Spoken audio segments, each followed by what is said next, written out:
everyone, and welcome to today's show, Building a Complete American Neighborhood Profiling Atlanta, Georgia, brought to you by CityAge in collaboration with Reimagine America's Schools and the Siegel Family Endowment.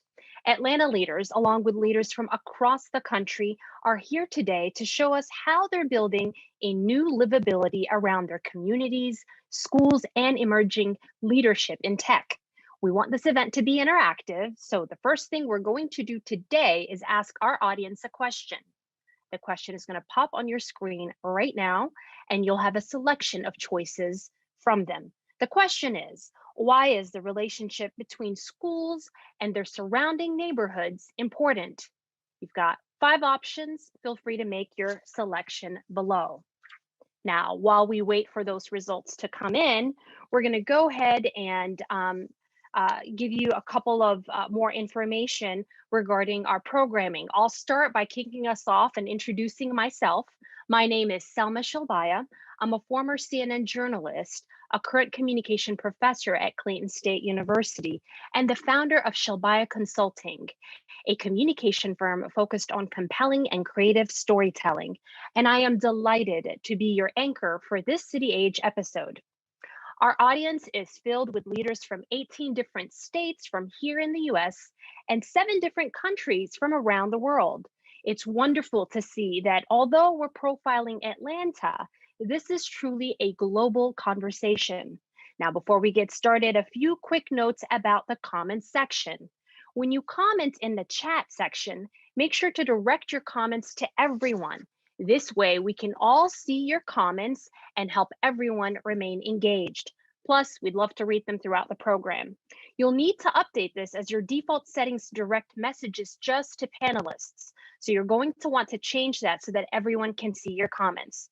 For more specific questions, please use the Q&A section at the bottom of your screen to ask questions to the speakers and panelists throughout the sessions. Again, questions are to be submitted through the Q&A section because we don't want to miss them in the chat. Please note that live transcription is also available. You can select the CC Live Transcript button at the bottom of your Zoom section to activate it.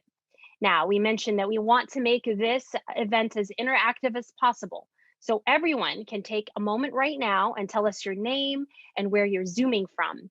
Like, for example, I said earlier, I'm Selma and I'm Zooming from Atlanta, Georgia. Now, let's check out the results from the last question that you just took. Here are the results rolling in. And I love to see that everyone is agreeing that there's several relationships here between schools and surrounding neighborhoods. It looks like most folks said all of the above to provide new learning opportunities and outside traditional classrooms and opportunities for everyone who lives in the neighborhood and more energized neighborhoods, as well as open new funding opportunities to build schools for the future. We're all in agreement there. Now, here's another question that I'm going to ask you before we kick off. The question is, how important is it to think of the school and its neighborhood as an integrated ecosystem?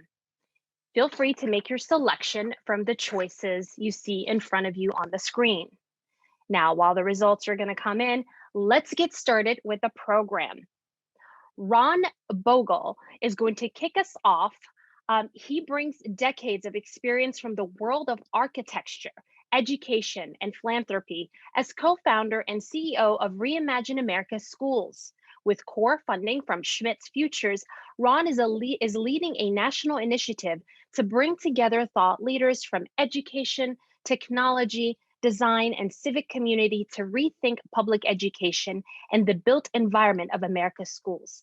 Please help me welcome Ron Bogle. And Ron, it's all yours. Thank you so much for the introduction. We are really thrilled to be in Atlanta, even though I'm actually sitting on my stool in New York, but we're there in spirit, certainly. And we're excited about the conversation starting today. As Selma said, Reimagine America's Schools was initially funded with a Catalyst grant from Schmidt Futures. We're very excited now that the Siegel Family Endowment has joined us as a partner, but also as a funder. Why are we here? Reimagine America's Schools and the Siegel Family Endowment, along with our partners at CityAge, are in Atlanta to work with leaders in Georgia to reflect on the challenges faced by our schools and communities, but also to consider possible new strategies for building the complete American neighborhood that's based on equity, community, education, and opportunity. We all know this, but for decades, federal, state, and local governments have created program after program to renew marginalized communities. At the same time, countless strategies have been attempted to improve our public schools, schools that are often underperforming and that reside in those very same neighborhoods. But all too often, these efforts result in little improvement or have often made things worse, either by neglect or too often by design. Historically, these renewal and improvement initiatives have operated on separate and uncoordinated tracks. One set of efforts for the neighborhood renewal, another set of efforts to improve transportation, and yet another unrelated set of efforts for school improvement. Most often, this disjointed and disconnected approach has resulted in a status quo in many neighborhoods that is unsustainable. This is especially true in schools and communities of color, where stark inequities have been laid bare by COVID-19. And few would argue that the existing conditions in these neighborhoods and in these schools are acceptable. There seems to be a growing sense emerging from our experience with the pandemic that new strategies must be created and implemented in order to make the changes needed in our schools and in our communities. And if there's a silver bullet, or silver lining, I should say, from COVID-19, maybe it is that it serves as a wake-up call, that we must do better for our fellow citizens and for our future generations. But often it is our governance structures within cities that hold us back and has resulted in decision-making that almost seems to view the community as a collection of disparate pieces rather than an integrated ecosystem. Despite the lessons we are learning from the pandemic, going back to doing things the old ways will have an overwhelming appeal. First, it's what we know. And second, because it's possible that new ways of doing things just haven't been invented, haven't been created. And that's what we're here to do today. Reimagine America's Schools is a not-for-profit, non-transactional organization. And our leadership team has worked with cities and schools for almost 15 years, using design and design thinking as tools to engage leaders and citizens, to disrupt the typical decision-making process, and to support community efforts to create a new vision for their future, for their neighborhood, for their school. During the pandemic, we put our community-based work on pause and spent the past 18 months exploring the changes that must occur in order to lift opportunity for Black and Brown students in our public schools, and at the same time, engage the entire community so that a singular vision can blossom with education at the center and education as the driving force for positive change.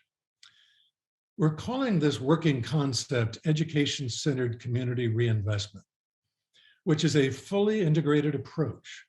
And we borrow from our partners at Siegel and their framework for incorporating physical, digital, and social infrastructure. The concept includes bits and pieces of the placemaking movement, the 15-minute city, a community school movement, new uses for technology, and new models for collaboration. To achieve this strategy, the politics and policies and practices that often block collective planning must be changed.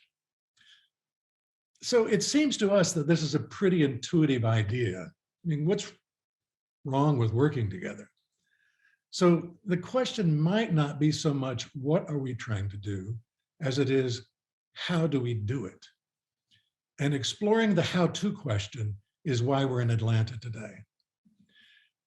Atlanta is our first such engagement to co-create a roadmap for city, civic, and education leaders that relies on actionable strategies to create a singular plan for addressing decades-old challenges. But today is just the start of our work here. In the next months, we will begin a process to identify and select one or two change-ready school and neighborhood pairings in Georgia to bring our community engagement and design workshop program to. And we certainly hope one of those will be the Atlanta Public Schools. More information on Reimagine America's Schools is in the chat room. Please let us know if you'd like to know. Please let us know if you'd like to know more. And now let's get on with our program. A conversation between Andrew Filer and Ted Landsmark. A brief introduction. Andrew Filer is an author. He wrote A Better Life for Their Children, Julius Rosenwald's Booker T. Washington, and the 4,978 Schools That Changed America. He is a fifth-generation Georgian and has long been active in civic life. He has helped create over a dozen community initiatives, serves on multiple not-for-profit boards, and is an active advisor to numerous elected officials and political candidates. Ted Landsmark is a distinguished professor and director of the Kitty and Michael Dukakis Center for Urban and Regional Policy at Northeastern University in Boston. He has a bachelor's, a master's, and a law degree from Yale, and a PhD from Boston College. He's kind of a smart guy. He's a visionary leader and teacher in diversity and design, environmental design, community-based economic development, public policy, historic preservation, African-American art, and he is also an advisor to us at Reimagine America's Schools. We'll start off with a few words from Dr. Landsmark, followed by a brief presentation by Mr. Filer, and then concluding with a conversation between Ted and Andrew. Ted, the floor is yours. Well, thanks a lot, Ron. And I want to start by welcoming all of the participants to this conversation. A year and a half ago now, I was asked by folks at FEMA to undertake some research into how our schools could better serve our communities in a post-COVID era. It's clear that there will be infrastructure investments that will be made all across the country in both urban and rural schools to really begin to implement some of the learnings that we've picked up from COVID. The sense of isolation that communities and parents sometimes feel from their schools has been exacerbated by the pandemic. And what we've seen is that there are gross disparities in terms of learning outcomes and school engagement across our communities, particularly around issues of race. We all know that it's time for change in terms of the way we educate our children to enter into the marketplace and to be civically engaged. The question is, how do we make those changes take place? And my expectation is that part of what we'll talk about today, with a strong focus on public schools, is what can we do to really implement change? There are many, many ideas on the table, some of which derive from the design community, some of which result from analyses done by cultural anthropologists. Some have come up from people involved in healthcare and community outreach and community engagement. And there isn't yet really a consensus other than that we need to do better. Particularly engaging communities and particularly in transforming the way our school facilities provide more of a range of services than they do at this moment. And so I'm looking forward to a dialogue that will take us both back in time to the Rosenwald schools, which helped to transform education, particularly for African Americans across the South just a century ago. And I'm looking forward to an engaged conversation that really does focus on the challenges that we face both in our big cities and in some of our more rural communities. So I want to open with that and then bring Andrew into the conversation for the precipitation, really, of a conversation about how the past can inform what we do now and what we're going to be able to do into the future with public education. So, Andrew, you're on. Great. Thank you, Ted. It's great to join you, and it's great to join you all in this conversation. I am going to share my screen here. And there we go. So I'm going to start with a simple premise. The Rosenwald Schools program is one of the most transformative developments the first half of the 20th century. It dramatically transforms America. It dramatically transforms the African-American experience, and yet it remains hidden history, and its scope and sweep is largely unknown. This is a portrait of Julius Rosenwald that hangs on the wall of the Noble Hill School in Bartow County, Georgia. That's about an hour up I-75 from downtown Atlanta. Julius Rosenwald was born to Jewish immigrants who had fled religious persecution in Germany. He grows up in Springfield, Illinois, across the street from Abraham Lincoln's home. He rises to become the president of Sears, Roebuck and Company, and leads the company from 1908 until his death in 1932. And he becomes one of the earliest and greatest philanthropists in American history. And his cause is what later becomes known as civil rights. This is a portrait of Booker T. Washington that hangs above the mantle of the president's home at what is now Tuskegee University. Booker T. Washington was born into slavery in Virginia. He attends Hampton College. He becomes an educator, and he's the founding principal of the historically Black college in Alabama, originally known as Tuskegee Institute.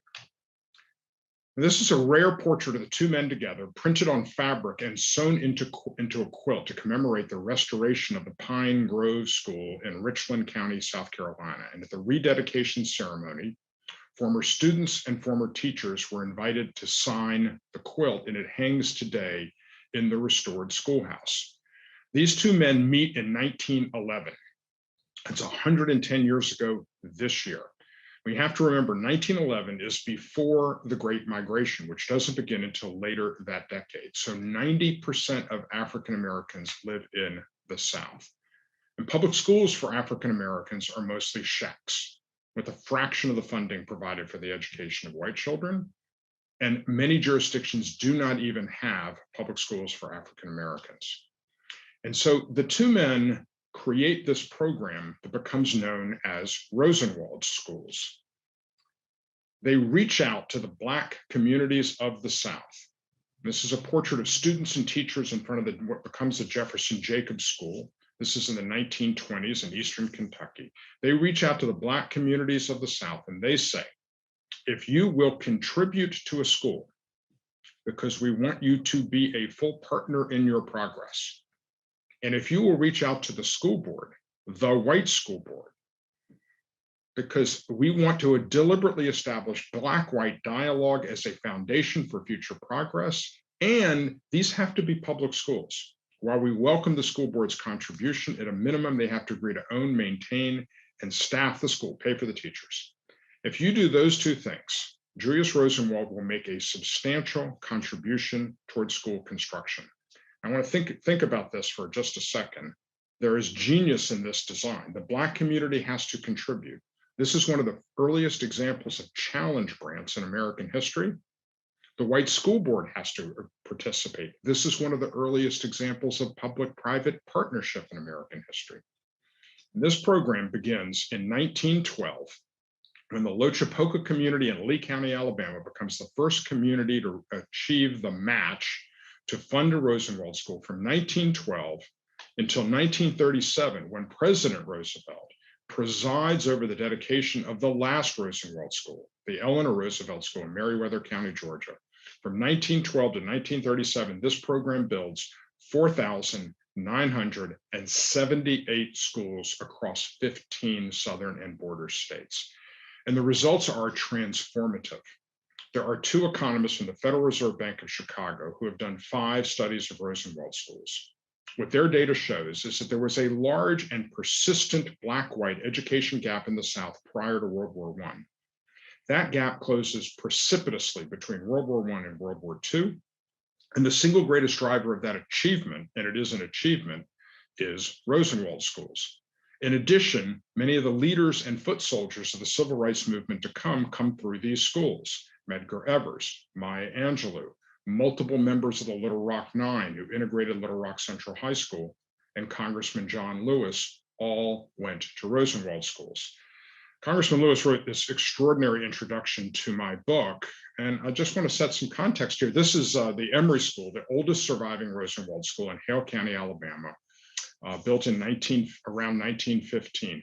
I had never heard of Rosenwald schools until February of 2015, and I found myself at lunch with a woman named Jeannie Syriac, who originated the role of African-American Heritage Specialist at the Georgia State Historic Preservation Office, and the story shocked me. I'm a 5th-generation Jewish Georgian. I've been a progressive activist my entire life. How could I have never heard of Rosenwald schools? And the pillars of the story are the pillars of my life. And so I went back, I came home and I Googled Rosenwald schools, and I found that while there were a number of books on the academic books on the topic, there was not a comprehensive photographic account of the program. And so over the next 3.5 years, I drove 25,000 miles across all 15 program states. Of the original 4,978 schools, about 500 survive. About only half of those have been restored. And I shot 105 of those schools. The book of this work was just published earlier this year. It is in photographic terms a bestseller. It's in its 3rd printing. I'll put a link in the chat to the book. There's an exhibition of this work currently up at the Center for Civil and Human Rights of Atlanta, but it comes down December 19th, and it will travel to a number of major cities: Charlotte, Memphis, Richmond, New Orleans, Richmond. I'll put a link in the chat to the exhibition schedule as well. But what I want to talk about now is the architectural idiom of this school. I'm going to bring you inside the Emory School, because this is an early example. This is progressive era architecture in service to education. The original designs of this program were laid out by Robert Robinson Taylor and a team of architects at Tuskegee. Robert Robinson Taylor was the first African-American to attend MIT, the first accredited African-American architect. And he and his team, he was the chief architect at Tuskegee. The architecture of this program, it begins with large windows on the left here to let in lots of light, because these schools didn't originally have electricity.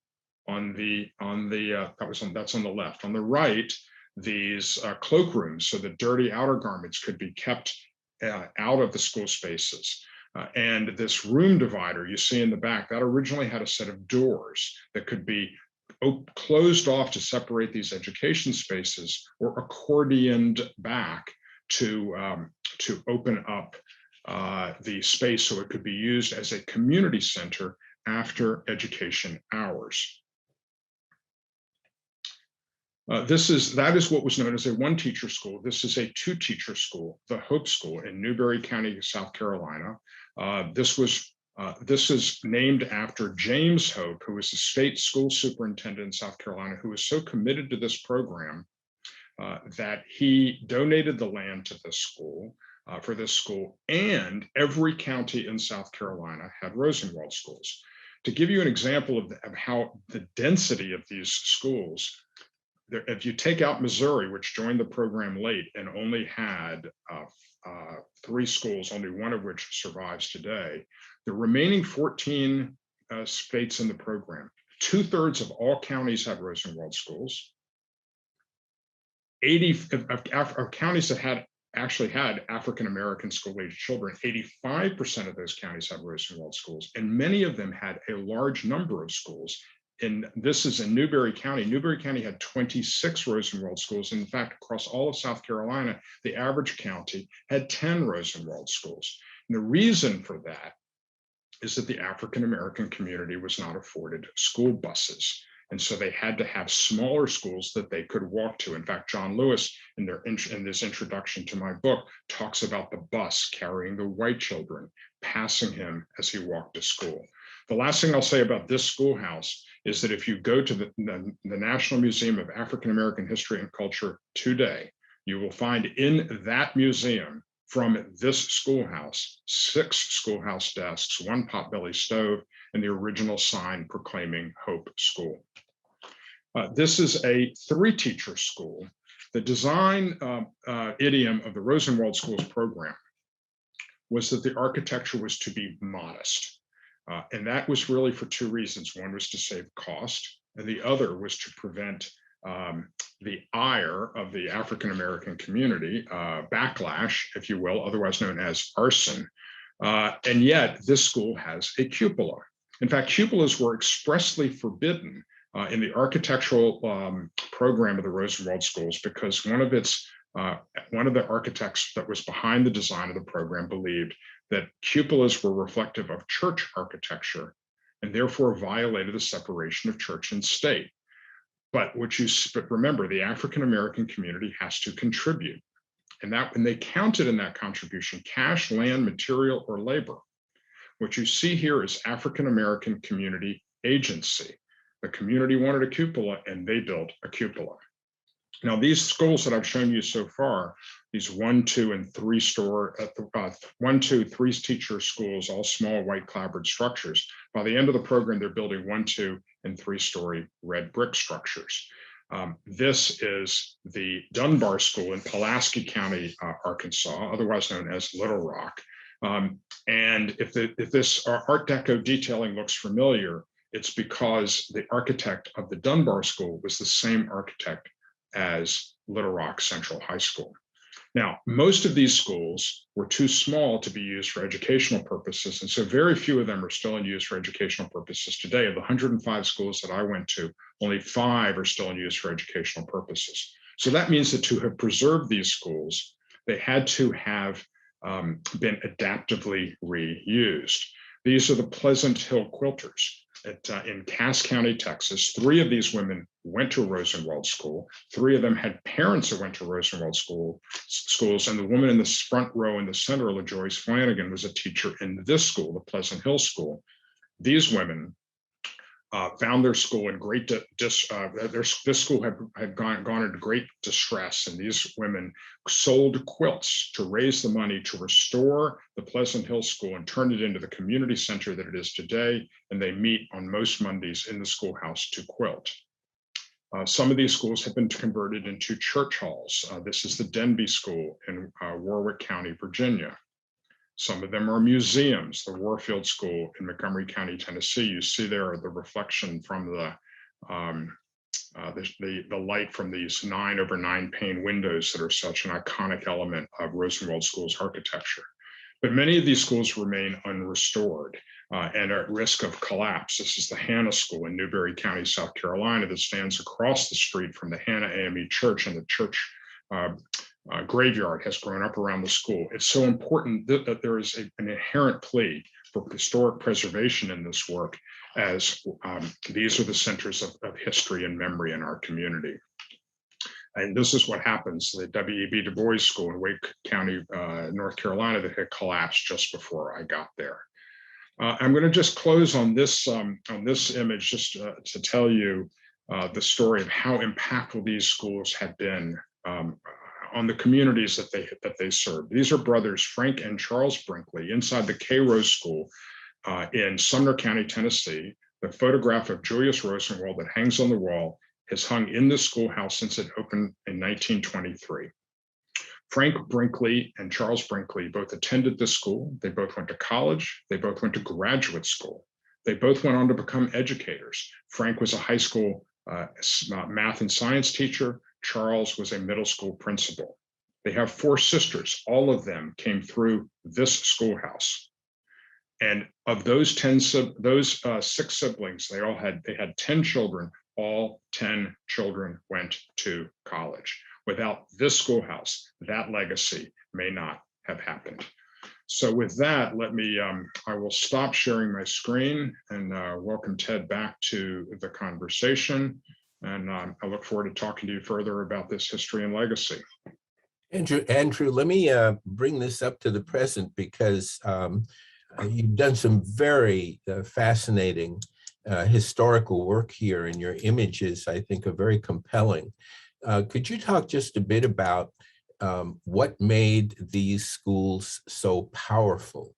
Apart from the fact that there were over 4,000 of them, it appears from what you're saying that they also served wider community purposes, that they were located in places that people could walk to, that they were often centers of a neighborhood. And I'll just say from a personal perspective, a number of years ago when I was thinking about finding a place somewhere in the Southeast to have a second home, there were preservationists in North Carolina who were overseeing the disposition and restoration of a number of these Rosenwald properties.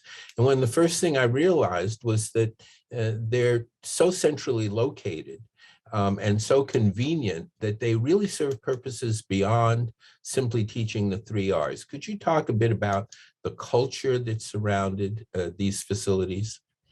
So I think I'll answer your question. It's a good question. I'll answer by telling you this story. One of the schools portrayed in my book that is still an active school is the Plaisance School in St. Landry Parish, Louisiana. And I went to, when I had been to that schoolhouse, and it's one of those, it was added onto in the 1960s, and so it remains an active school. And I decided that I had to be there very early in the morning because of the way the light worked in this particular location. And so I figured I'm going to be out in front of an elementary school at 7 a.m. I better tell somebody I'm coming. And so I had called the principal in advance and told her I was coming. And then after I had done my photographs, I went in and introduced myself, and she knew a lot about this school. The schoolhouse was built in 1920.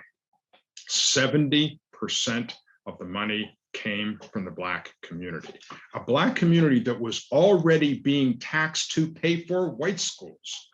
And she marvels at this commitment to education, this passion for education in the African-American community. And she says to me, marveling at this commitment, they worked and they strove and they did what they could to make a better life for their children, because in their eyes, education was truly liberation. And I took the title of this book, A Better Life for Their Children, from that quote and that conversation, because I think it embodies this commitment that the understanding that the African-American community inherently had, that education was the access point to the American dream. You know, in the post-COVID studies that we did for FEMA, one of the things that became obvious is that these kinds of centrally located facilities, and schools in particular, because the school building is a trusted place within most of our communities, that the school needs to go beyond traditional education, that it needs to become involved with the distribution of health education, often with the distribution of information about food awareness and services for seniors and the like. Could you talk a little bit about how the Rosenwald schools might be a model for bringing together a range of community services that end up ultimately empowering the communities that they serve? So I think there's two particular things that I would comment on about that. So first of all, as I mentioned, the design of the Rosenwald schools from the beginning was that they were to be multi-use facilities, that they were to be used for educational purposes during education hours, but that they would be community centers after education hours. And there's, of course, in the time of my doing this work, I met former students and former teachers and historians and preservationists, and I heard all of these extraordinary stories of the community coming together in these schoolhouses with performances, operettas, political events, that these did serve a broader audience. The other thing is this, that not only did the African American community have to contribute to the construction of these schools, but they often had to then dig deeper to fund things like school supplies. And so what these schoolhouses represented was not only a place for the community to gather, but an institution around which the community had to come together to support its mission on an ongoing basis. You know, we're going to be looking at some significant infrastructure investments over the next few years in both urban and rural communities. And those infrastructure investments could conceivably involve both new construction and renovations. The rehab of any of a variety of facilities into true community centers. And I think, particularly because I see that some of our participants here are from Memphis, I think of what the community in Memphis did to take a former Sears building, ironically, and to convert it into a multi-use facility that has corporate health offices and learning spaces for children. There's a school that's cited in the renovation of that crosstown facility. And the community was heavily involved, as I understand things, in bringing about that kind of renovation of an old Sears building. And so the question that I ask from a designer's perspective is, how do we program both new and renovated facilities in a way that they reach beyond the traditional conceptualization of a school as only being a place for K-12 kids, into something that really serves and empowers the communities and the neighborhoods that surround the school? Yeah, I mean, I think that, so I mean, I'll turn this back to you. I think that these are important questions. I mean, if one of the elements of this program was, and this is progressive era, right? Progressive era architecture in service to education.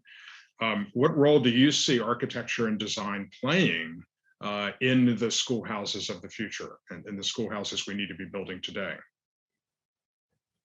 You know, some of what we came upon in our studies was that school facilities can combine a number of activities. They can become drops for Amazon, for example, distribution points for FedEx. They can replace the traditional mail room with the kind of hotspots that enable people to communicate. And it's particularly interesting to me that the Rosenwald schools were funded initially by private sector money, by a philanthropist who had an understanding of the needs of the African American community.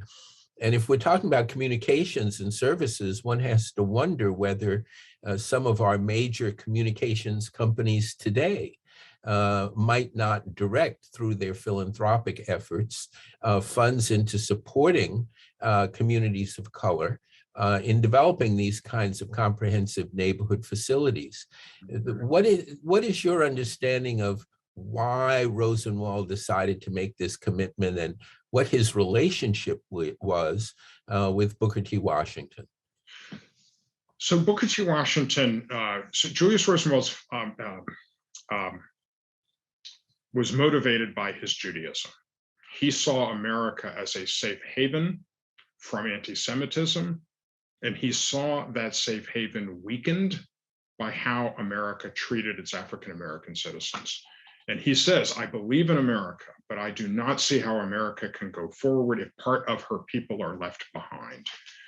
And when he meets Booker T. Washington in 1911, Booker T. Washington invites him to join the board of Tuskegee. And he goes down to Tuskegee in 1911 likes what he sees, agrees to go on the board of Tuskegee, but the two men develop this intense friendship and they start saying, what can we do together?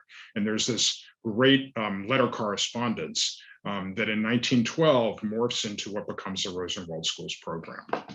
And it's important to remember, this is one of the earliest collaborations between Jews and African Americans in the cause of what becomes known as civil rights. There is a direct connection between the friendship and the collaboration and partnership of Julius Rosenwald and Booker T. Washington, Rabbi Abraham Joshua Heschel, who marches arm in arm with Dr. King with his white beard flowing, and who famously says when he marches with Dr. King, he felt like his feet were praying, and what happened in Georgia earlier this year. And this is not a political statement. This is a political fact that John Ossoff and Raphael Warnock crisscrossed the state together for 2 months in the runoff, clearly developing not just a political alliance, but a very close personal friendship. That relationship between John Ossoff, and Georgia sends its first Jewish member to the United States Senate, its first African American to the United States Senate, that relationship and friendship between John Ossoff and Raphael Warnock stands on the shoulders of the friendship and relationship of Julius Rosenwald and Booker T. Washington. I'm teaching a course this semester with a Jewish faculty member here at Northeastern on the rise and fall of Black-Jewish relations in this country over the past century or so. And it's always been particularly interesting to me that going back at least a century and a half, there have been strong connections that have been built between the two communities. You raise one other interesting question here about how school leaders can work closely with local philanthropies, particularly in this time of rising stock prices where donations to educational institutions really could be made at a substantial level to leverage the federal dollars. You raise an interesting question about how one goes about making the connections between communities where there have been affinities, where there are clearly understandings of the nature of hate crimes and the need for education, and how we go about operationalizing the ideas we have towards improving the quality of education and the educational outcomes that we would want to see in communities of color generally, but in Atlanta in particular, which has such a diverse and civically committed population. Yeah, I think there's an historical context here that's important. Education has been the backbone of the American dream since before there was the United States of America. The first taxpayer-funded school in America dates to 1644 in Dedham, Massachusetts. That's more than 375 years ago. That's how far back our commitment to public education goes in this country.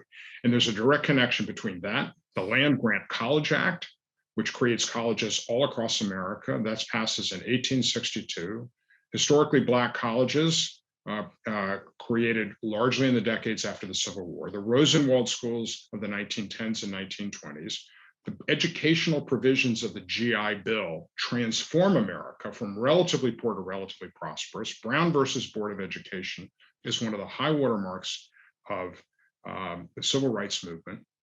And what are we talking about today, right? Crushing levels of college debt, college affordability. The context here is that we have a more than 375-year narrative arc in which we understand that education provides the on-ramp to the American middle class. And we have to think about that as an historical foundation, a pillar of American culture that has to be preserved and protected. And that, if we use that as our guide, I think that that becomes the North Star for the reform programs that you're talking about. You know, one of the comments that has come in the chat is around how we go about building community facilities, particularly in urban areas where a large part of the population we want to reach lives in housing developments. And my answer to that is that one of the things we've learned in COVID is that housing developments actually can become centers of community building. Every housing development, I grew up in a housing development in East Harlem. Every housing development has a community within it.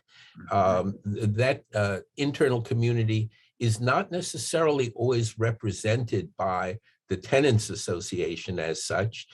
Sometimes it's represented within the faith community that serves the development. Sometimes it's centered on the youth activities. But one of the things we've learned under COVID is that centering outreach and community building within public housing developments leads to the development of hotspots. It improves communication systems. There are places within developments where it becomes easier to do certain types of online teaching than it might have been in a traditional school. And so housing developments, whether they are in a city or in a more rural area, very often can serve as the basis of a center that brings people together around education, job training, economic development, support for local entrepreneurs and the like. And it seems that the Rosenwald schools, in their way, particularly when you look at the people who graduated from them and the kind of civic leadership they've provided, the Rosenwald schools were certainly one way of bringing people together when they were young with multiple generations in a way that enhanced community building. Yeah, I'll just simply respond to that by saying that, because I know our time is up here, that yes, the fundamental framework of the Rosenwald Schools program was built on community engagement, community partnership, public-private partnership, and I think that those pillars today can all be deployed in the cause of improving our schools. Dr. Landsmark, a pleasure to join you. Selma, I'll turn it back to you.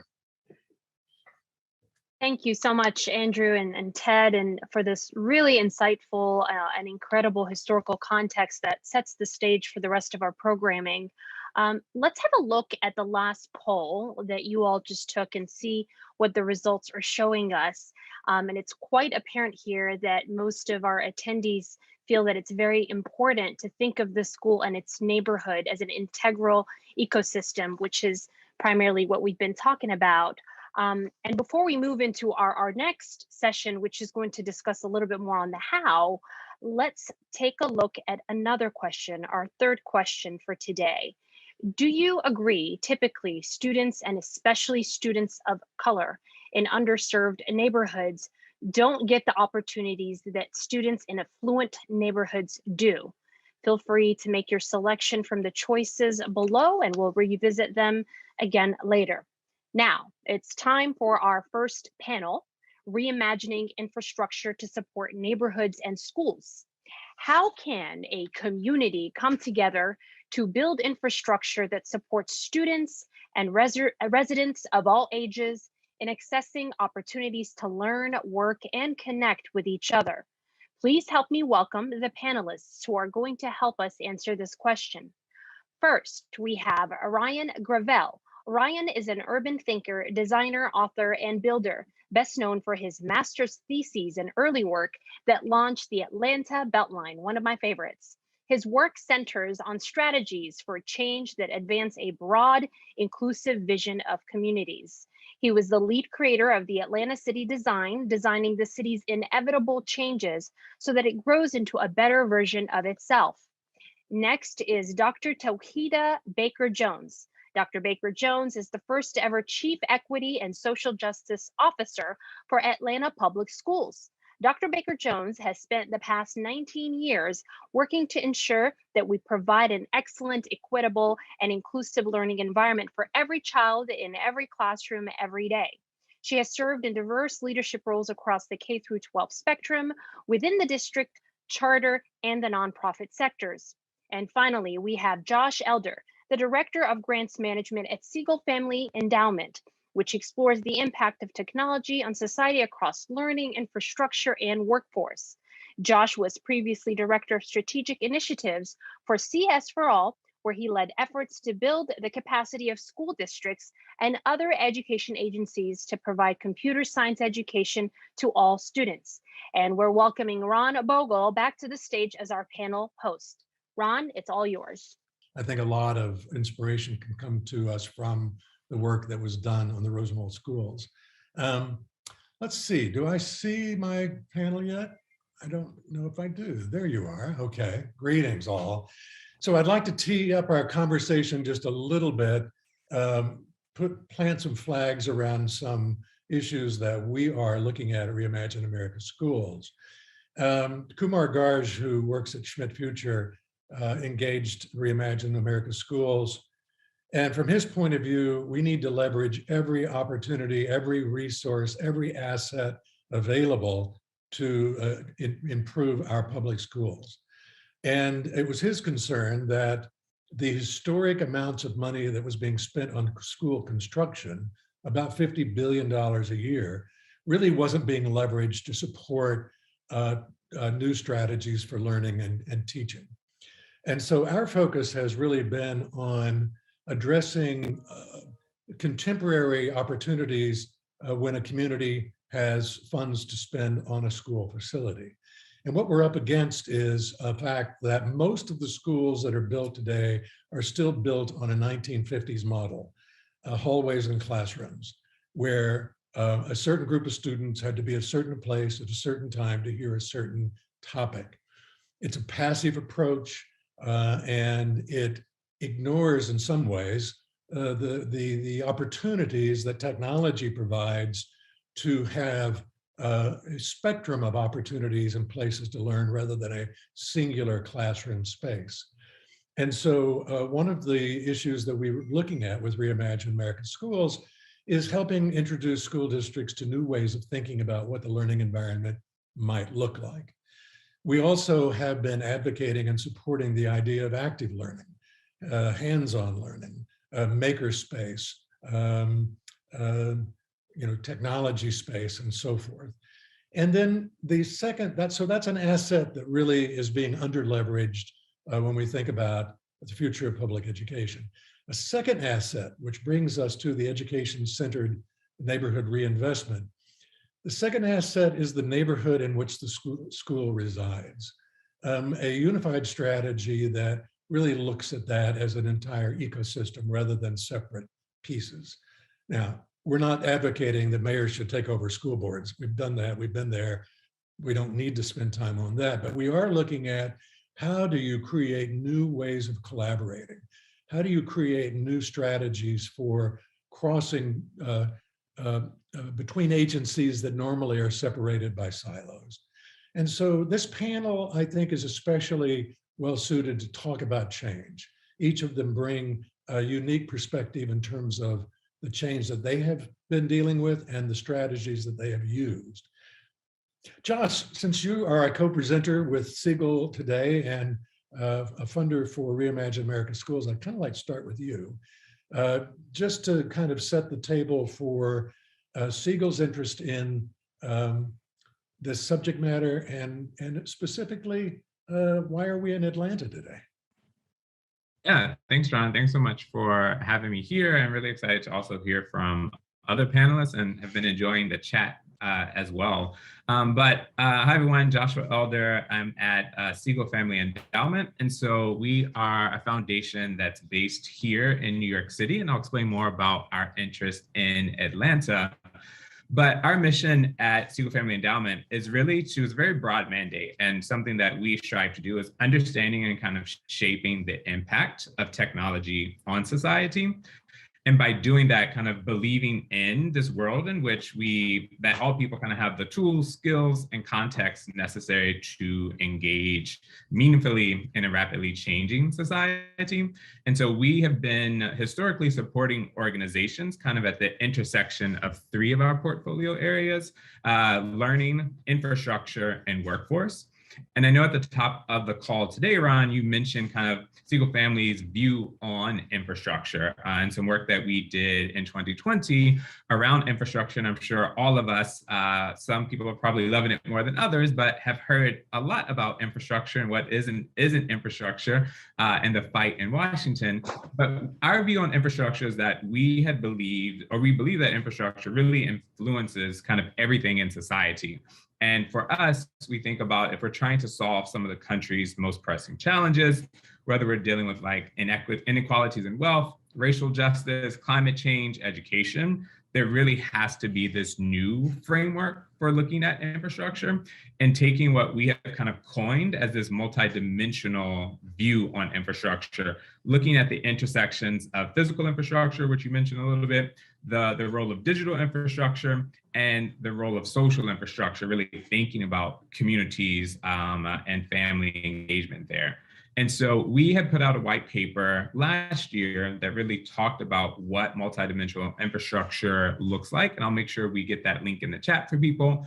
But this year, as we started thinking about what specifically multidimensional infrastructure would look like and how that kind of intersects with the opportunity around education, started thinking about how could we move into the world of reimagining what education and learning could look like through the lens of physical, digital, and social infrastructure. And so as everyone probably had these conversations in the wake of COVID last year and even going through the pandemic still this year, I think our executive director, Katie Knight, kind of put it best. And when she was talking about the pandemic, she kind of talked about the pandemic and its impact on learning really should be a wake-up call for all of us. And thinking about, like, we know that this current system doesn't educate all students equally. It wasn't designed to do that. And it is not adequately equipping young people to succeed academically or professionally. And so how can we kind of take this moment an opportunity to really critically reassess and reprioritize today's education system? And so we've started having conversations with Ron and others to just think about, through this multidimensional infrastructure framework, how can we strategically and comprehensively start investing in organizations that are reimagining what's possible and building an education infrastructure that equally and equitably serves all students? And so that kind of brings us to Atlanta, where we had been supporting some efforts in a partnership with the Georgia Tech Constellation Center on Equity and Computing and Atlanta Public Schools, really thinking about providing equitable access to computer science education, since that's one of our critical components of our education portfolio. But really excited to build off of that and think about how can we support communities and ecosystems in the greater metro Atlanta area to really start thinking about what this multidimensional view on reimagining what an equitable education system looks like. And so just really excited to hear what others have to say, and really excited for the follow-up in terms of taking all the great things that we discussed today and really turning them into action in hopes of serving students and families better. Thanks, Josh. Dr. Baker-Jones, I love your bio, and I love the kind of passion you have about the work that you're doing and your approach to change. I would just say that earlier in my life, I was president of the school board in Oklahoma City, and I learned how the sausage got made. Public agencies and organizations, public schools, they're very change resistant. And so introducing change in that environment is tough. But I think we've all come to the sort of acceptance that we can't let that stop us. We still need to plow ahead. Let's talk a little bit about your leadership at APS. And by the way, I was pleased to see so many of your colleagues and school board members with us today. But let's talk a little bit about how you're approaching your work in Atlanta and what strategies you're bringing to your work that have helped you move the change needle. Yeah, well, also I want to thank you, Ron, and City Age for also inviting me to speak here today on this much needed and very important topic. And so my approach ties into the theme and the foundation of our discussion today is because we are working to undo centuries of systems and structures that none of us created, that we all inherited and were born into, but have a responsibility to address and adjust if we're going to see a better future for our children. And so that's the way in which I into the work and I frame the work.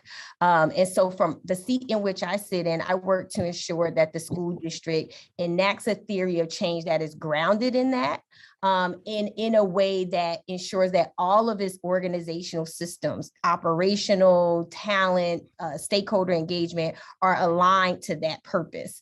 Is how do we as systems leaders design systems and structures that improve access and opportunity for our students in everything that we do. And I frequently tell my team that as systems leaders, our job is to go harder on systems and softer on people. I feel like a lot of time when people approach equity work, they approach it from the people level, looking at how we interact in our interpersonal relationships, developing cultural competency, implicit bias trainings. And while all of that work is important, we know that we are all products of the systems we were born into, and we're all imperfectly perfect. We're human beings. And so no matter how much we try, we're going to have to spend every day working to be better versions of ourselves. So how do we then design systems and structures that allow us to be deliberate in our decision-making and reflective? So then that way, when our values aren't aligning to our actions, it comes to light for us. And what types of tools and protocols can we put in place to allow our systems leaders to pause in their decision-making to allow themselves that grace to engage in decision-making in that way. And because we're approaching equity work from that lens and in that way, we are able to build coalitions across lines of difference. And we're able to bring people along who might otherwise be hesitant or resistant or even apprehensive about the work.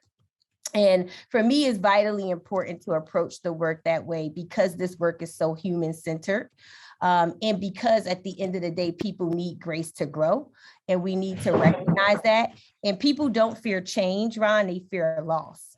And so getting and understanding what that loss means for them and meeting them where they are, not where you want them to be, is important for you to do this work in a humanistic way and in a way that respects the humanity of the folks that you're trying to bring along on this collective journey toward equity. Right.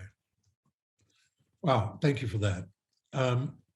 Meanwhile, over in another part of town, Ryan has been reinventing all sorts of stuff in Atlanta and has been a leading voice far beyond Atlanta in terms of thinking about the future of cities and how we need to address change. I think most of us would agree that our cities are reaching a point where sustainability is in doubt and change is necessary. And I really look to you, Ryan, to draw from your experience to help us see any techniques or strategies or tools that you've worked with or that you've used that you find most effective in bringing folks along with a new vision.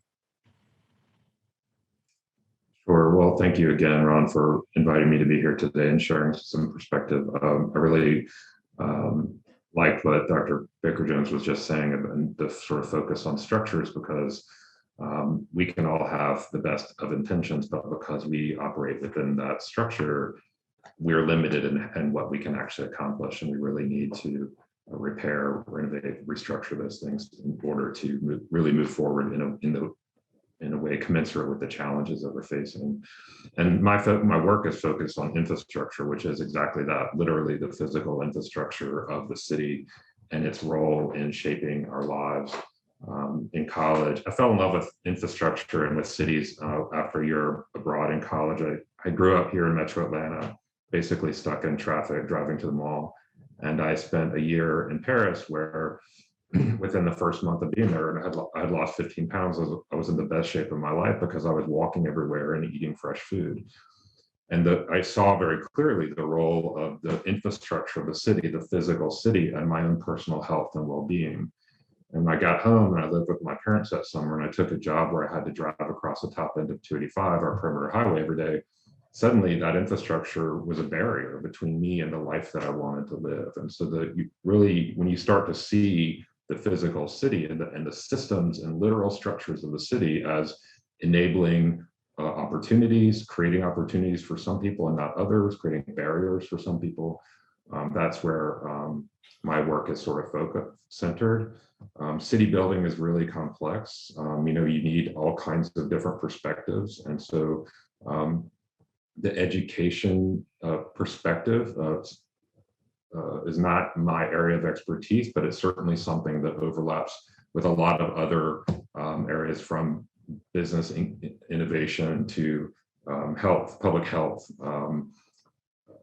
green space, climate, all kinds of other things. And my job, as I have assigned myself, is to kind of be a dot connector between things and get people to see a shared vision for ourselves and something that's inspiring enough to compel us to action so that we do that hard work. Because in addition to having different areas of expertise, we're also talking about multiple jurisdictions and across departments and other agencies who have different kinds of things that they do and different perspectives and different,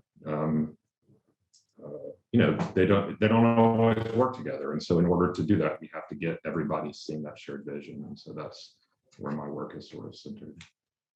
So in the last 18 months, we've convened a lot of groups, educators, technologists, planners, architects, to explore all of these different issues. And one of the issues that kept emerging in our conversations was the issue of trust, especially around the race and equity kinds of challenges that we're trying to deal with. The suspicion of what ulterior motives might be, or uncertainty about where a process might be going. Dr. Baker-Jones, how have you dealt with the issue of creating a trust that helps the process be an authentic and genuine process?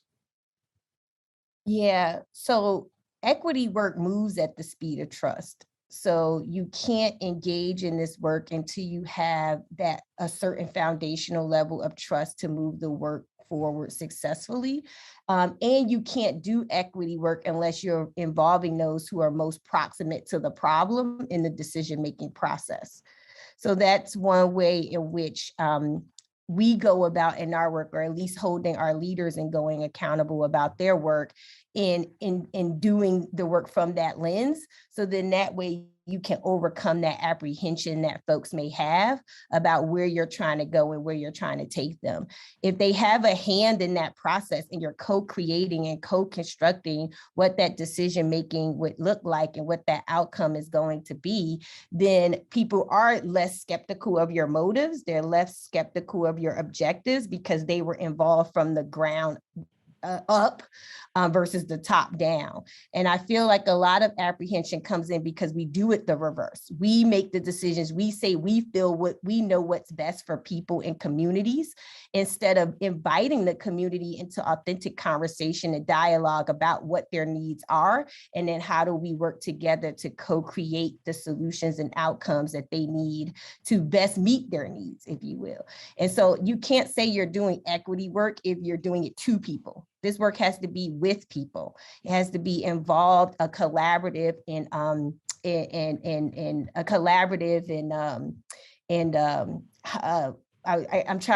for lack of a better word, it can't be a hierarchical process.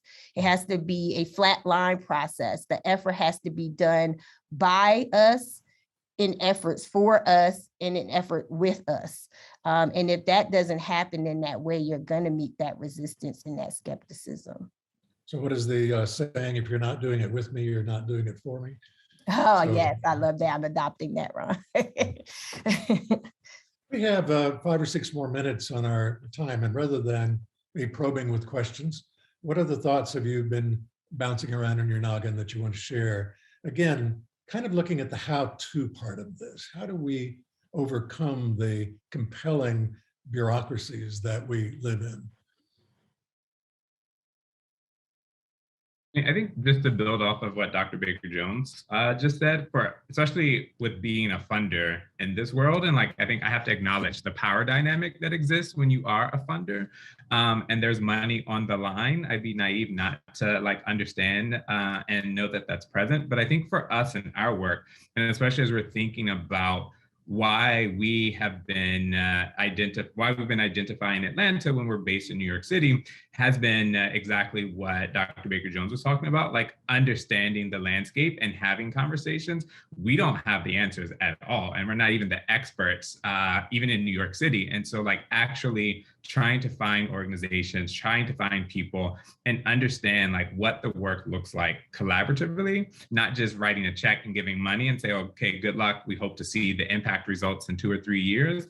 But actually our big ethos is thinking about how do we co-learn, co-investigate, and like roll up our sleeves and do the work together, and know that it's going to be messy and it won't be perfect. I think that is something that a lot of funders try to do, but actually executing on that is really difficult because it does require a different mindset, capacity. But I think it is important if we truly want the work to be meaningful and sustainable and not just once off work that's happening, especially with the equity lens on that. Yeah, and in my work, I would just add that, you know, it's important to, in terms of understanding that landscape and engaging in this issue with the focus on schools and education, but looking at how that fits into the structures of the city, and the relationship of the physical city to education and to the social cultural challenges and opportunities that students face today. Just in the context of urban growth and development, the decisions and that mistrust that people have is well justified for generations of disinvestment of and pretty harmful kind of growth policies. So whether you're talking about, you know, the separation of kids from in communities from their schools because the highways were plowed through their neighborhoods last century, or you're talking about the long distances between home and other resources due to our generation of investment and low density and car dependency, lack of access to resources, the challenges that students and schools both face, but also the strain that their parents face in employment and healthcare and other stressors that are a direct result of the way that we've been building cities for generations and in the inequitable way that we've been building them. So the changing face of many families and communities that are facing economic and cultural displacement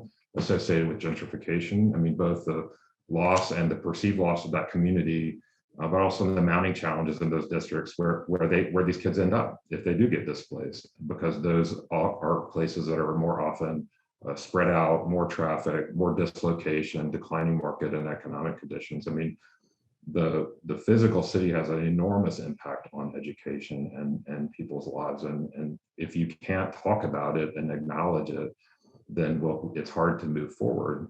But also if you do talk about it, then you've got entirely new constituencies of people who are also interested and motivated to make changes in the way that we grow, the way that cities manage themselves, the kinds of infrastructure we invest in. We've got to connect the dots between those things so we get all those different constituencies working in the same direction. And yeah, so for me, I would just add on to that and just situate it in the seat that I sit in here in APS. If you're thinking about equity change work in an ecosystem, right, you have to consider, at least in some of the things that I consider in my work, looking at the most recent census data, for example, the median household income for our white students here in Atlanta public schools is about $168,000 a year, the median, while our African-American student median income is about $23,000 a year. That is a huge gap. And when we talk about the educational opportunities and resources available or that a family can provide for a child if they have $168,000 a year versus what a family can provide for their child at $23,000 a year, that we're talking about two vastly different realities. And so how do we as a school system stop in that, fill that gap, especially when you consider about 75% of our students live in low income situations, and research shows that a child in the city of Atlanta born into poverty has about a 96% chance of staying in poverty. And so although APS is going to do what it can do to own the part of that work that is ours to own, that context and that data suggests that APS cannot fix all of societal problems, and that nor does APS even own all of the work to be done. So we are in this together. The success of our children is a collective responsibility. And we know when we look at the hierarchy of needs of students that food, clothing, shelter, those things that money provides you access to are foundational if students are going to be successful in school. And so one of the things we're currently working on in Atlanta Public Schools in conjunction with the chief equity officers of the Atlanta Beltline, the city of Atlanta, and Invest Atlanta, with the support of the SHOP Foundation, is to develop an opportunity index for civic, business, and philanthropic leaders in the community to use so that we can all track specific sets of measures that we know in the community impact student outcomes. So whether we're talking about access to early childhood or healthy food options or healthcare or safety, starting to track those measures so that we can begin to see our return on investments across our various organizations, and that we can begin to make equity guided and data informed decisions about how we leverage our time, talent, and treasure in improving the quality of life in our communities and outcomes for our kids. And so for me, data is very important in doing this work because data allows for us to hold decision makers accountable. Data is also the preamble for reflection about like why are certain things happen, because it illuminates that things are actually happening. It illuminates and substantiates that inequities are occurring. So it breaks the ground, to your point earlier, Ron, about change. Like if data breaks the ground of you having to explain to folks that a phenomenon is occurring, and instead focuses the conversation on solutions. So it's very important for us to have data, and this opportunity index will allow us to do that, because it also allows us to see if we're investing in change is actually occurring, because we'll see the indicators go up. And so I'm very excited about this. This is a really starting point for us to start to build collective action work, because the responsibility is on everyone, and it requires leadership from everyone. Every stakeholder plays a vital role in moving towards more equitable outcomes and better futures for our children. And this index is going to allow us to do our respective parts in making that happen. Okay, I just heard the dinger go off, which means our time is up. I can't imagine a better way to spend 30 minutes than with the three of you. You've packed 10 pounds of sugar into a 5-pound bag, as my father used to say, but such great content and so much more to come on the program. So thank you, panel. And Selma, we return the stage back to you. Thank you so much, panelists, for this incredible conversation on intentionality and purpose as we move the program forward. If you're just joining us, you are watching Building a Complete American Neighborhood, brought to you by CityAge in partnership with Reimagine America's Schools and the Siegel Family Endowment. You can register now for our second event in this national series focused on San Jose and Silicon Valley, which is happening on February 3rd. Our team will post the registration link in the event chat so that you can all join us again. Now, before we move on to our next guests, let's look at the latest results from the last poll. And it appears that most of us strongly agree that typically students, especially from marginalized communities in underrepresented neighborhoods, don't get the opportunities that students in affluent neighborhoods do. Now, before we go into our final panel, we have one more question for you. The question is, typically, cities and schools are organized in separate silos. Who is best placed to champion a coordinated approach? You've got 5 selections here to choose from that you see on your screen. Go ahead and make that choice. While you do that, we're going to move the program right along onto our final part of the show, a panel discussion on schools at the center of community and lifelong learning. We're talking about new ideas and policies that help government and education leaders support students, as well as people of all ages, build new skills and increase chances of success in the workforce. Let me introduce you to our panelists. First up, we have Atiba Imbiwin, Executive Director of the Zayas Foundation, a philanthropic organization that serves disadvantaged children in human services, education, arts, and culture. He attended Brown University and graduated with a BA degree in economics and urban studies, including a semester at the University of Lagos in Nigeria. He dedicates much of his civic time to Bragg Dream Team, which is a statewide youth cycling program here in Georgia. Next up is Dr. Morcees J. Beasley. He is the superintendent of Clayton County Public Schools, where I attended school. He previously served as their chief school improvement officer and has over 20 years of dedicated service toward instructional practices.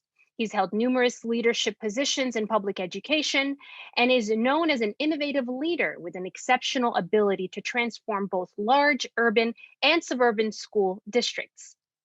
And our final panelist is Monica Davis. She's the Chief Information Officer of DeKalb County School District, which has over 118,000 technology users. She also has industry experience providing technical support and technology-related instructional design for businesses, both stateside and abroad. She has facilitated multiple sessions covering various educational technology topics with collaborative learning groups such as the Explorers Guild, Tech and Learning, and the Learning Council. And finally, hosting our panel is Ann Wilson Kramer, a senior consultant with Cox Curry and Associates, providing strategic consultation to nonprofit clients in the critical areas of board development, volunteer engagement, corporate relations, and fundraising.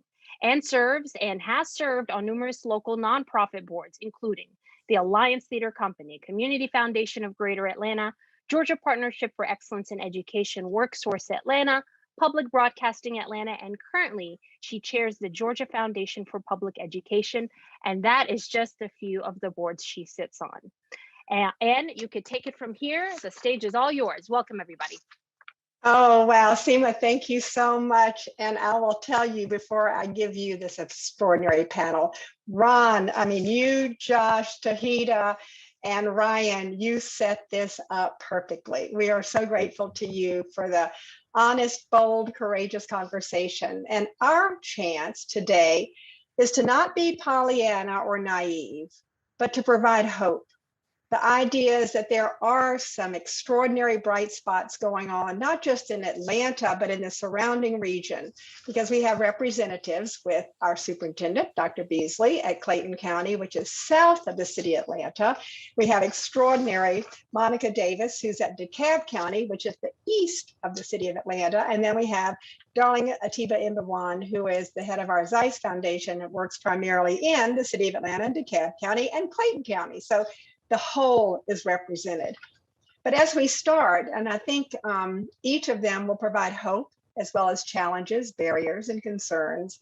But at the end, we're going to hear that the possibility is only possible when we have the collaboration among the public sector, the private sector, the nonprofit sector, and philanthropy. So you'll hear the stories from us.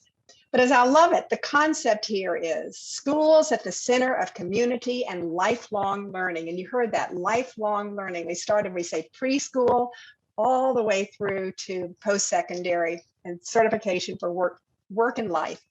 And we say that a strong school is central to building a complete neighborhood. And we're going to hear today some new ideas and policies that are helping the government and education leaders support students, as well as people of all ages in these neighborhoods, building new skills and creating new economic opportunities. So they're going to see, how can these ideas live?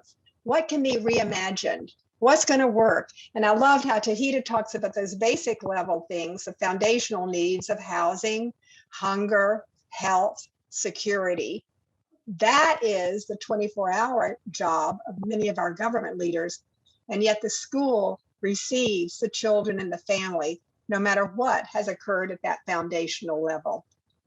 So today I'm going to ask these three amazing people to start up and just to sort of say, I would love for you all to share the specific examples that you are living as we speak, that you've seen that are working, that are pro or the con. And Atiba, we will start with you. Thank you so much for joining us. Thanks, Ann. And I have to give a shout out to my colleague, Josh, who talked about being a funder and the power dynamic that is involved there. So I just want to say that I'm actually wearing my funder hat, but and my parent hat, because I have children and grandchildren who've gone to APS, Clayton County Schools, and DeKalb County Schools. So I have a broader view than just as a funder. But we have to recognize that philanthropy is not a solution, but it's a factor in helping public education do better. And our foundation, the Zeiss Foundation, actually funds nonprofits across the whole state of Georgia that serve children and youth in education, health, and arts. But we've been involved in place-based philanthropy in the Edgewood neighborhood of Atlanta for over 26 years.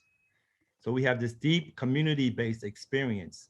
And we actually have a report that we published last year that we're going to put in the chat for people who want to look at, that looks at this place-based philanthropy.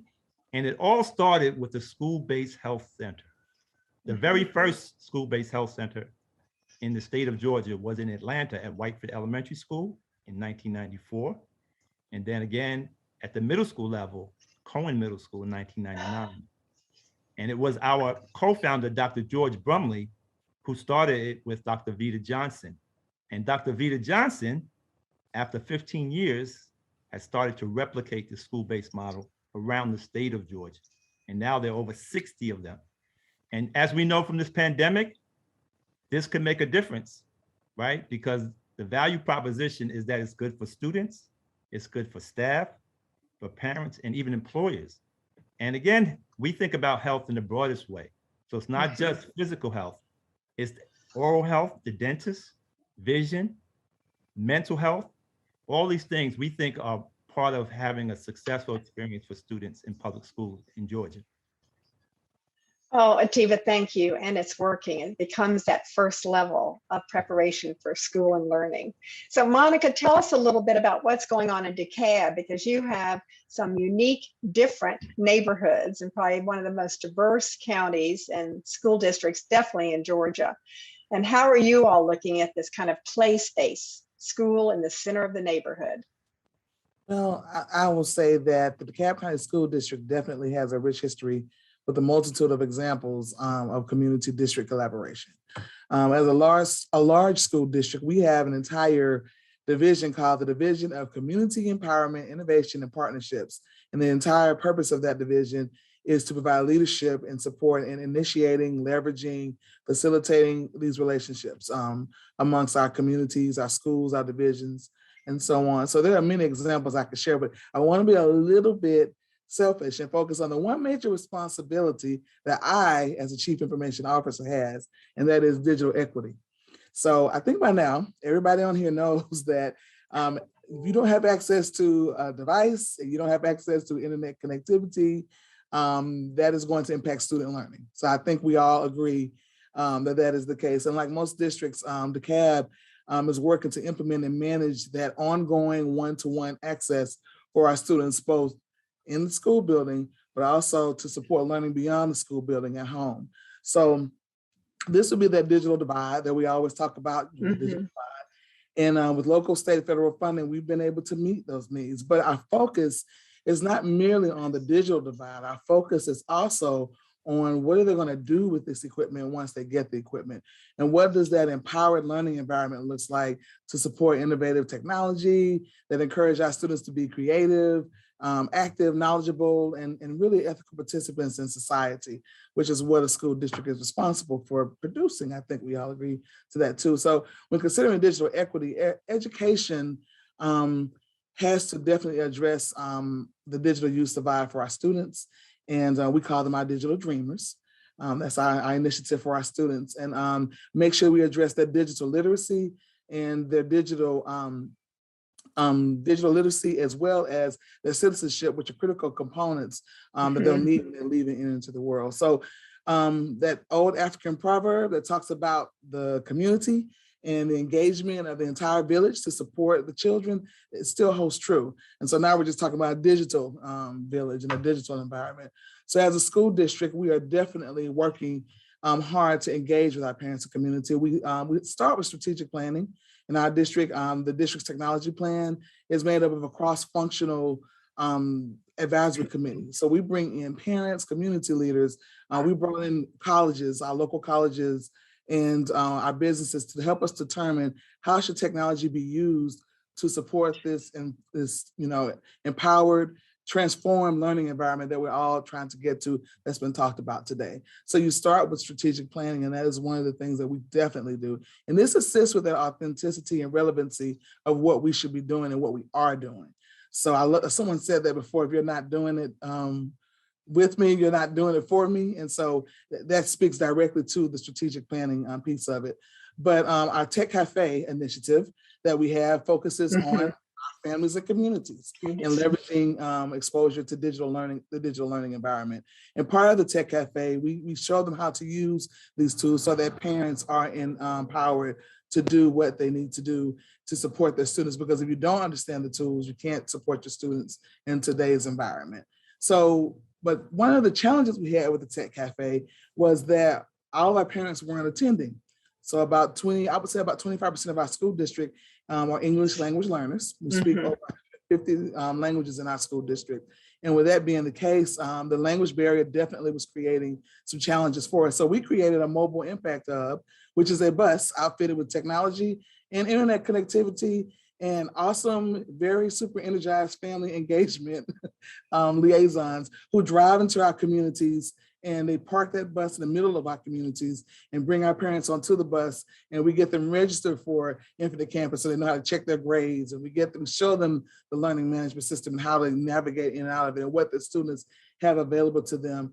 And so this has made a huge difference, and it continues to make a huge difference for our school district. So our Tech Cafe was really brought to life when you talk about that community connectivity, and is allowing and empowering our community to be able to give back. Once they learn what we have, now they're saying, hey, well, we can do this as well, and bring these initiatives to the district as well. So that is what we're working really hard on from a digital equity and digital equity. I love how you've done not just both and, but a kind of a triple threat where you're engaging and educating the young people to use their technology.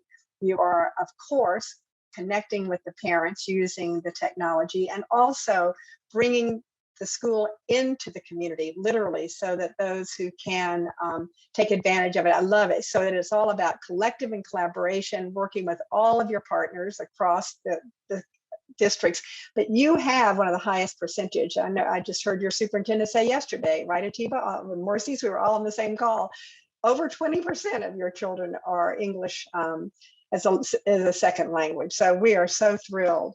And I think you, Dr. Beasley, come with so many stories with similar situations to what Monica has described, and finding ways to link your schools into the communities in which you serve. Thank you, Ann. We do. Of course, we border DeKalb County where Monica is, so we share students at times from one day to the next, right? They go back and forth at times. But our work, of course, here in Clayton County is, as they are in DeKalb and Atlanta, we are working to improve literacy, numeracy outcomes, working on social emotional learning. But Ann, I'll tell you and everyone, when I became superintendent about 5 years ago, I pulled together the chairman of the Board of Commissioners and some other leaders, and I said, we've got to re-engineer this community. I can support teachers working on reading. We can provide staff development.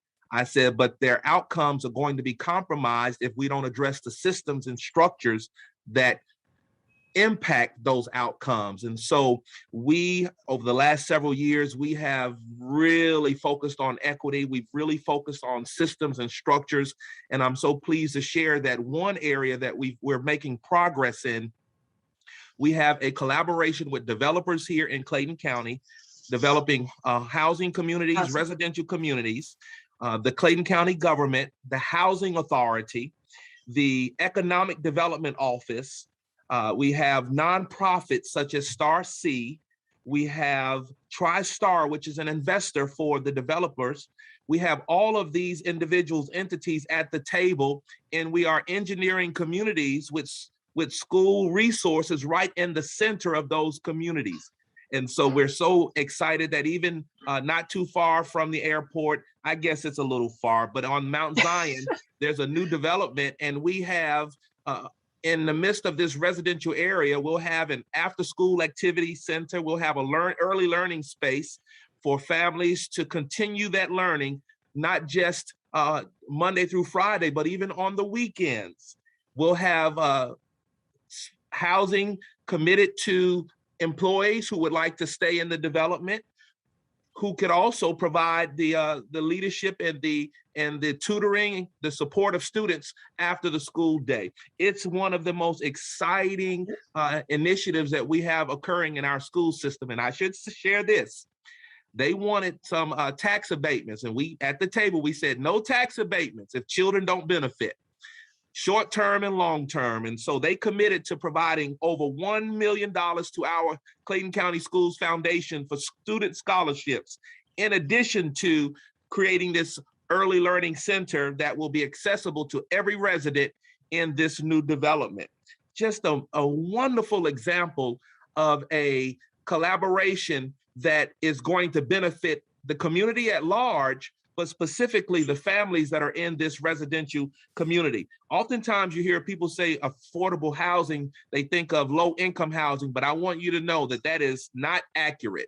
Affordable housing, but housing that brings together the community, that brings together the schools, that brings together the governments, an environment in which our students are actually engaged in not only literacy, but also engaged in civic responsibilities as well.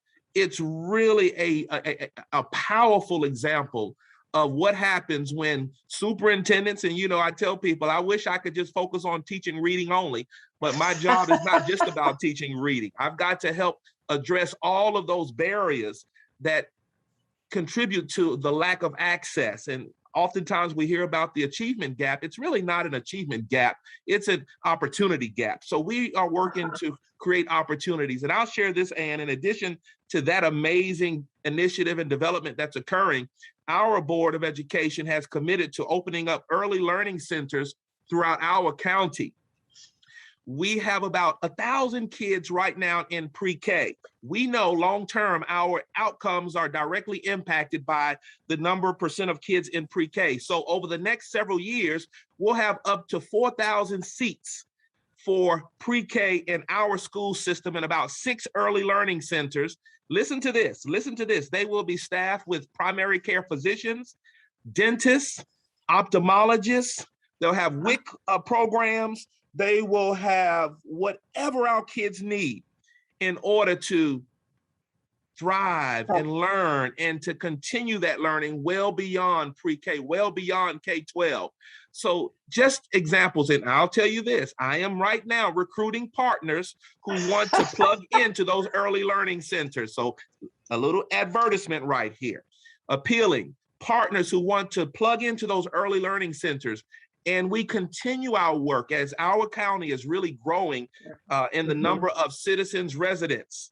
So we are working very closely with the government. We know where the developments are. We're at the table.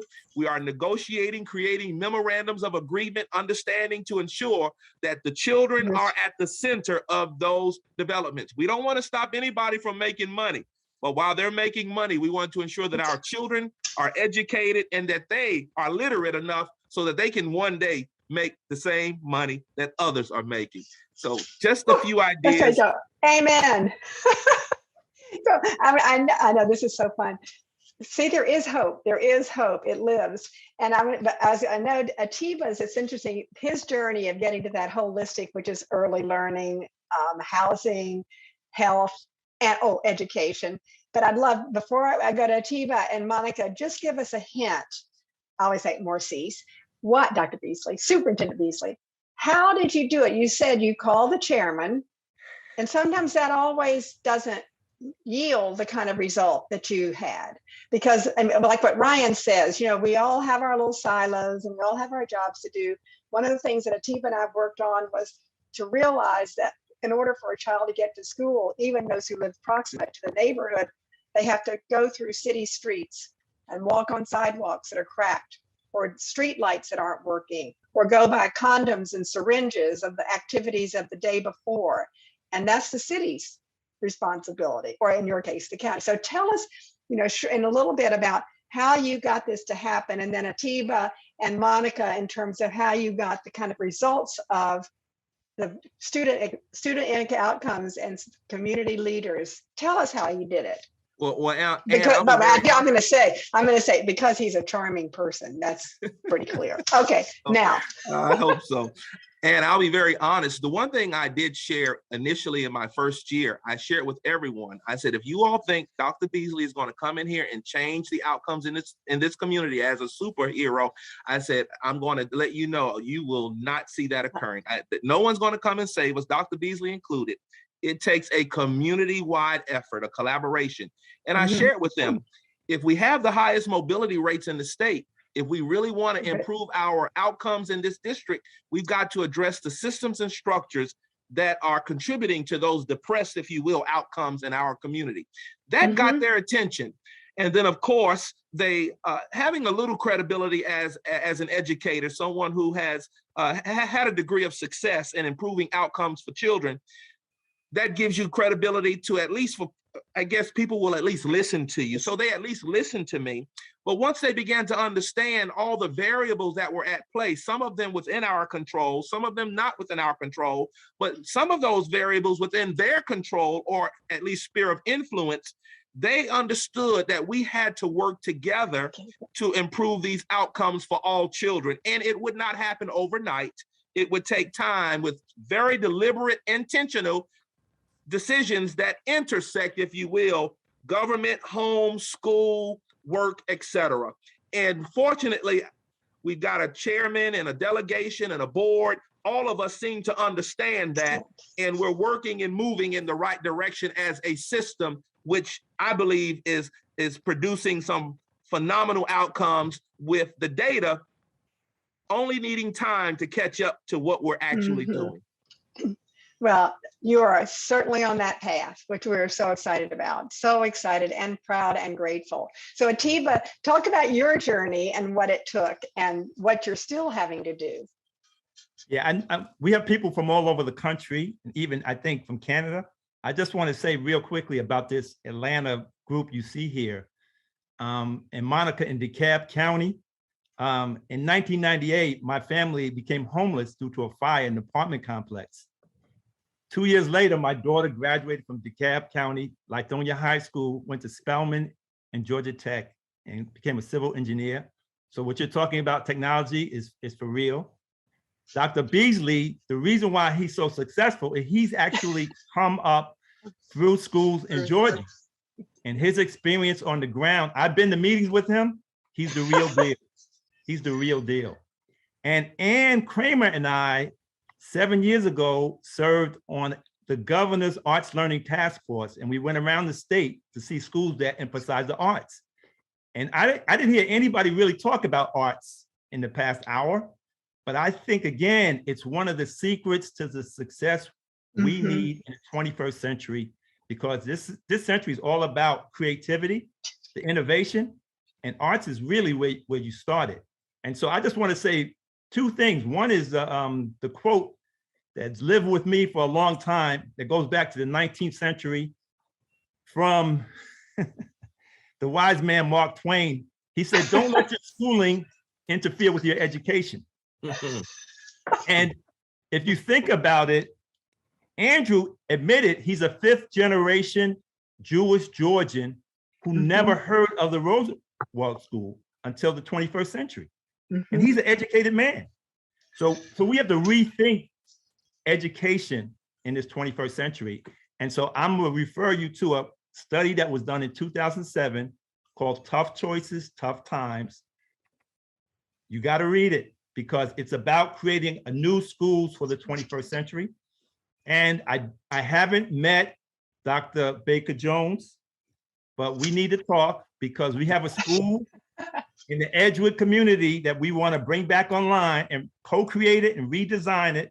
And we could use your help because we think we can take all this knowledge that's being shared today and create a model for the Atlanta area that others can learn from.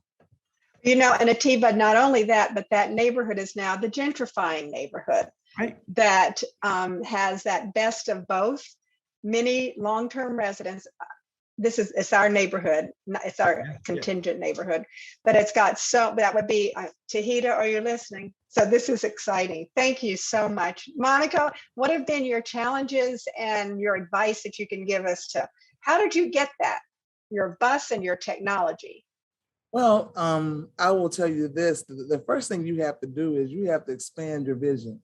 So I will admit that as a CIO, I had to understand, and I would say as an educational technologist, this is all I've ever done. And I had to understand that it's not all your responsibility.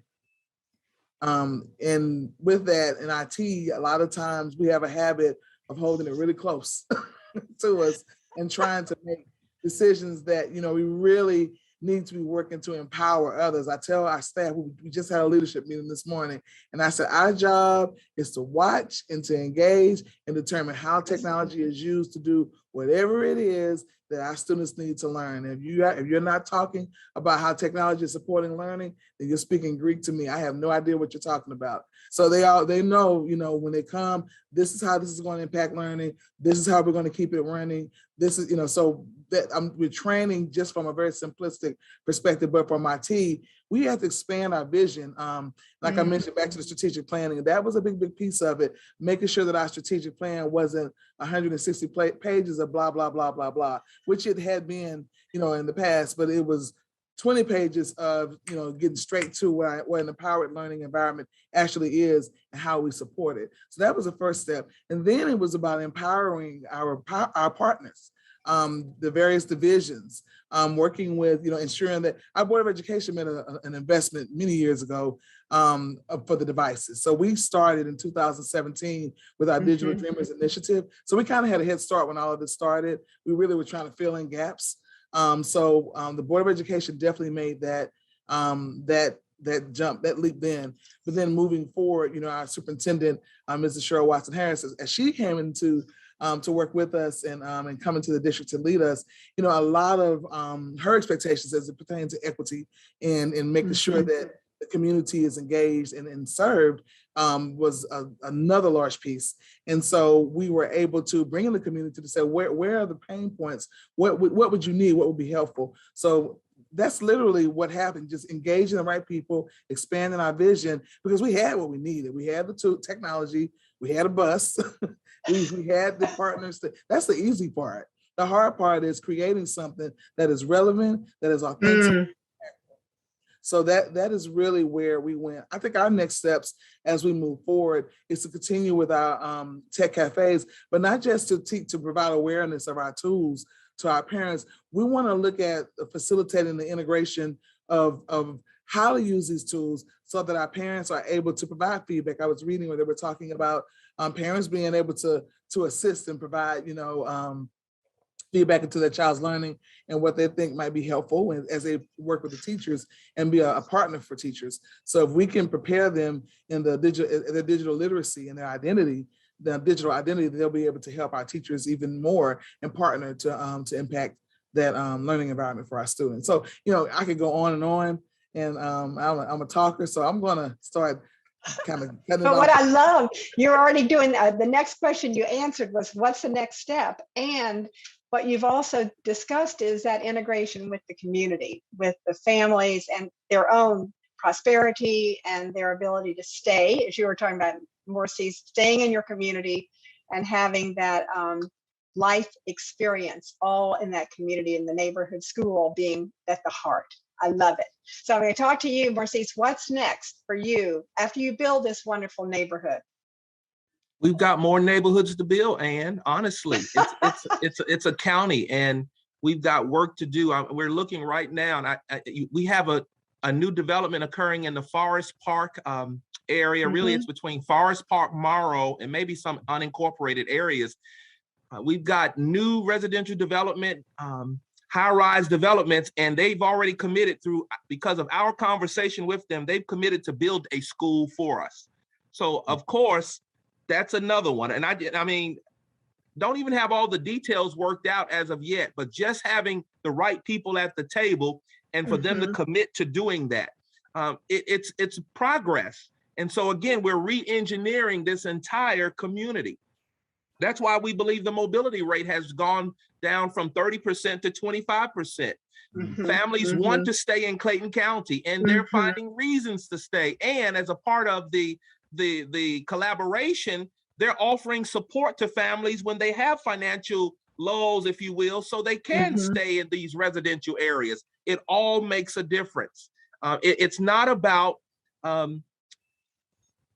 who should get and who should not get. It's about everyone understanding, as a community, we have some things in common. We may have differences, but let's focus on what we have in common, and let's create environments and spaces for all of our children to be successful. All of our children. And that's really what we're focused on. So I mentioned that development, but I am on the hunt. You know, I'm on the prowl, and we're going to find other developments. Developers, philanthropists, anybody. But the question, and I'm going to go back to you, Atiba, about the what's next, but before at the next round, to think about that full integration of work, accessibility, and affordability, including the education experience. So that's the next round. Atiba, the what's next? You sort of alluded to it when you were talking to Tahita. Yeah, no, I think again, we have an opportunity to actually bring a school back online that was closed using all this information. And I just want to, again, highlight this importance of the blended teaching and learning environment that we're in, because we weren't really preparing for this moment.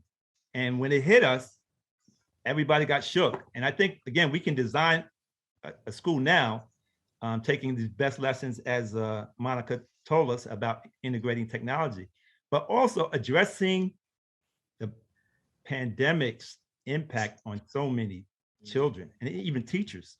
And so being able to address, you know, the mental and emotional, social, behavioral issues that have surfaced is really critical. And that's why, again, I wanted to lift up the arts, because what we learned during this time period is people to cope would sing, would dance, would draw, do murals, right? And so I think, again, that's what we have to incorporate into our schools in order to make it safe, healthy places for our children to learn and for teachers to be able to teach, you know?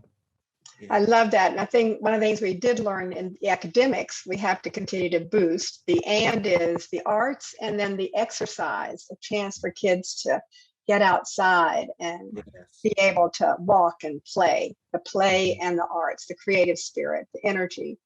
So I'm going to go back to you, Morcis, about affordability, accessibility, and how that can integrate with workforce and education. Well, Anne, I should share that when you really think about education, you think about families, right?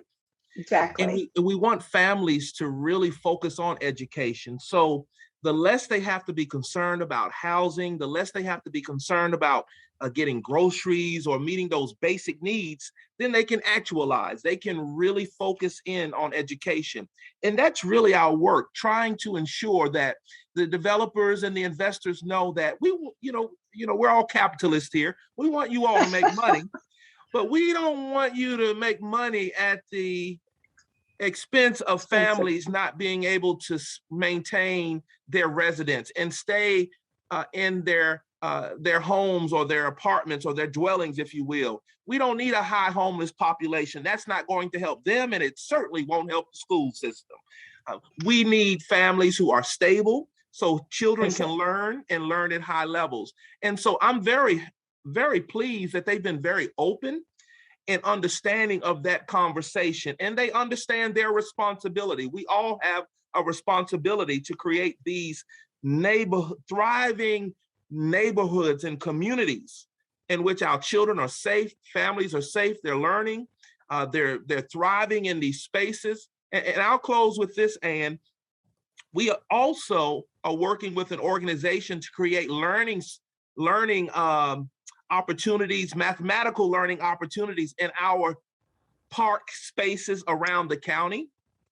So families can go there and basically they can work on mathematical skills.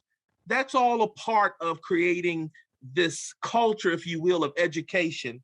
But we do understand that it has to be supported by individuals who understand that all of us have a responsibility through our policies, through our systems, through our guidelines, to create spaces for families to thrive, to have good housing, to have whatever they need to ensure that students can focus on their learning and actualize and achieve the potential that we know exists in all of our children. So and I'll tell this, I love hearing what Dr. Baker Jones shared about what she's doing in APS, and we're watching her work right, south of Atlanta. But equity is really not a culture war. I'll close with this. It's not a culture war. It's really just good human beings figuring out what children and others need in order to be good human beings, in order to contribute. That's what it's all about. So don't buy into the hype or the myth that it's a culture war. No, it's enough for everybody on the planet. Let's figure out how we can live together in peace, which means we focus on our children, because eventually, they are going to be the ones in charge of this planet in whatever shape we leave it in. Woohoo! Yay, Dr. Beasley. Well, I think for all of us, the whole essence of building community and having schools within our communities and the integration of all of our public and our private, nonprofit, and philanthropic sectors is what's going to make it. And we care about each other. Yeah. And we promised that you would see hope, that you would understand there are frustrations, concerns, barriers, and structural constructs that are in the middle of what moving forward looks like. But what you have seen and heard from these amazing people, Dr. Barcis Beasley, Superintendent of Clayton County Schools, I loved my Atiba Imbawan that we have known and been involved together for 100 years, maybe not 199, who is the head of our Zeiss Foundation. And of course, you, darling Monica Davis, it's so fun for me as the IBMer to have a CIO on the call. Ha ha ha, I love it. And a CIO who is outside the room, outside the box, and available for the kids. So for each of you, thank you. But even more to those who are on this call, we say you have heard from the best, you have examples of hope, and we will live into the understanding of how our communities and our schools can be redesigned for all. Thank you. Seema, we turn it back to you. Thank you so much. Thank you so much, everyone, for another insightful session. We're gonna move on to wrap up the show, but before we do that, we're gonna look at our final poll results. And it's very clear that most of our attendees, as well as our panelists as they've been speaking, that agree that this is going to take a coordinated, collaborative effort for cities and schools to organize together using mayors, philanthropy, education leaders, and business leaders alike.